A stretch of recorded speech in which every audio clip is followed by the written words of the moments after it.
Disyembre 29, alas 4:37 ng hapon, nandito po tayo sa Barangay Tampak 1. Dito po sa pagawaan po ng tokwa. Mula po sa J. Hatopu Manufacturing. Ayan, napag-aari po ni Ginoong Jaime Bonilla. At siya po ay taga-barangay Santa Lucia. Ayan. At napunta po tayo rito dahil po sa napabatid sa atin na reklamo po ng mga residente ng Tampak 1, partikular po na sa mga taga Purok 2. At ito po, itinuturo po ni Kagawa Rebek Rigor, yung pong pinanggagalingan po ng hindi magandang amoy.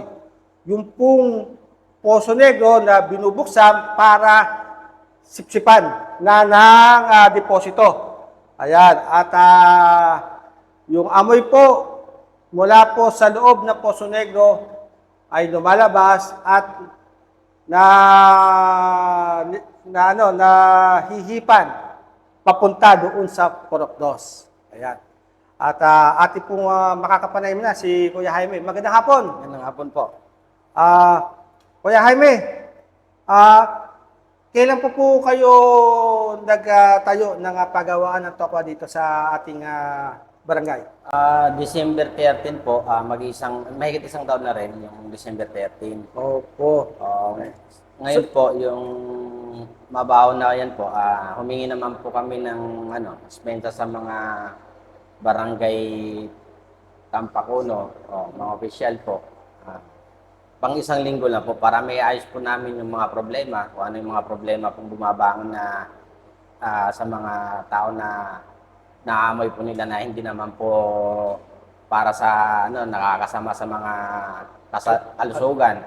Yan po ang iayos po namin sa itong linggo na to po. So, pwede pong pakibanggit kung ano po yung gagawing pag-aayos? Una-una po, yung takip namin medyo malaki. Gagawa po kami ng takip na hindi na po makasingaw yung yung hose na lang po ang makakapasok doon na pagpahigop po ng tubig na papunta doon sa tangke namin at hose lang po yung makakapasok. Wala na po ibang pagsisingawan. Parang gripo. Para maiwasan na rin po yung singaw na kumakalat na amoy. Opo. So, stilong gripo na bubuksan lamang kapag nakakabit na po yung hose. Kaya ibig sabihin, hindi na kinakailangan buksan pa yung takip ng Poso Negro. Opo. Mga isang linggo lang po. Isang linggo Mula po sa araw po na ito. Simula pong araw na to. Magagawa na po yun. Magagawa na po. Kuya Jaime, mga ilang beses po ba kayong nagsisip-sip doon sa Poso Negro niyo? Itong December na to, naka-2-3 kami na nagpapasip-sip. Kasi bilis na puno din yung tangke namin. Dahil yung tangke kasi namin na yan, septic tank, na flooring kasi ilalim. Kaya pagka naubos, ang ginagawa namin dapat dyan, uubusin namin yung laman, linis, linggo-linggo. Kaya lang napag-abutan tong hindi agad naasikaso sa bising mga Pero willing naman po na ayusin lahat kung ano yung dapat may ayos para wala na pong maging problema. Dito lamang ba kayo nakatanggap ng reklamo mula sa Mayroon barangay? po dati, gaya ng nagsimula kami noon, kaya nga po na nagkadaloy doon dati. Ano po dati reklamo? Yun din po, amoy din po. Amoy din po. Ngayon pinasara na po sa amin ng sanidad yung mga dapat isara na hindi na po pwedeng magtapon doon. Saan po kayo dati nagtatapon? Dati po. Sa likod. So yun, hindi na po kayo tanggap nagtatapon naman doon. po namin na nagkamali kami nagtapon doon. Ngayon, wala naman po. Ang problema naman, kapag nagsisipsip na kayo, bubuksan ninyo, merong sumisigaw na. May sumisingaw. Ayan. So, makakapanim natin si Kagawad Rebek Rigor. Kuya Jaime, pakiabot nga po yung mic kay Kagawad.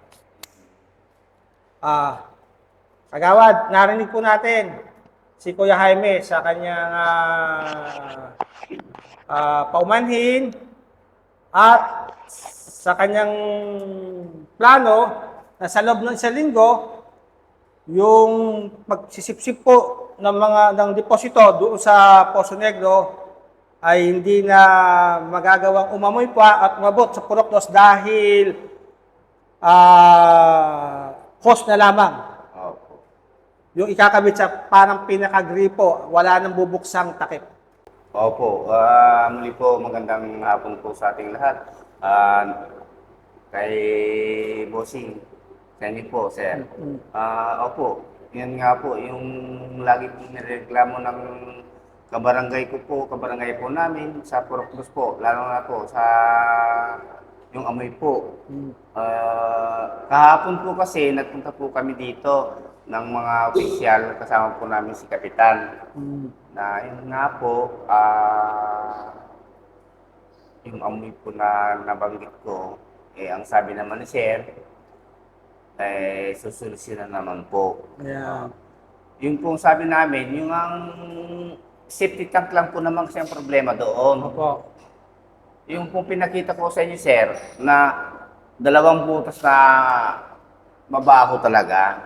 Kaya dapat po yun, hindi na po binubuksan. Yung may host na po sana doon, para pag nagpasipsip sila, direksyon na po sa tanker. Tangke. Opo, para hindi na siya umamoy. Opo. Ang sa akin lang po naman kasi, yung mga kabarangay ko po, sir, halos po, pag nakikita nila ako, Kasi kayo po mahawak opo, na. ako nga po yung Committee on mahawak Health. ng committee ko po ng health. Opo. Kaya sa inyo po mga kabarangay ng Tampacuno, ito po, andito po kami ngayon sa radyo ng Gimba. At isinusunod po namin itong problema po natin. Hayaan niyo po, ayos naman po naman si Sir na taga may-ari ng Tokwahan. Sususulan po naman na niya yung lahat. Opo. Magantay lang po natin tayo ng 1 linggo daw po. Opo. Mga kabarangay ko sa Tampacuno, lalo na po sa Purok 2. Yeah. Yun lang po, maraming salamat po mga kabarangay. Mensahe po ninyo, Kuya Jaime, do sa mga kabarangay po natin. Ang mensahe ko po sa ako po ay humingi ng pasensya sa mga may pagkukulang namin dito, lalo na po sa mga kalusugan ng mga bata, mga matatanda. At ako'y gagawa ng action na sa loob na 1 linggo ngayon para matugon yung mga problema na bumabangon. Thank you po. Maraming salamat. Ito po kasi yung nireklamo ng mga kabarangay ko sa Purok 2 ng Tampacuno. Ito pong umaamoy dito pag sila po yung nagpapasitsip. Ito po. Ayan po, pag binuksan na po yan na po yung umaamoy.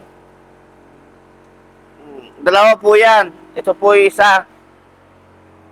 Ako nga po, mabalitan na yung sikmura ko dyan. Ayun po yung container ng pinasisip nila yan. Doon po nilalagay. Ito po yung umaamoy sa barangay namin. Doon sa Purok 2 ng Tampacuno. Yan po. Baho talaga. Teka, dali po. Baho talaga.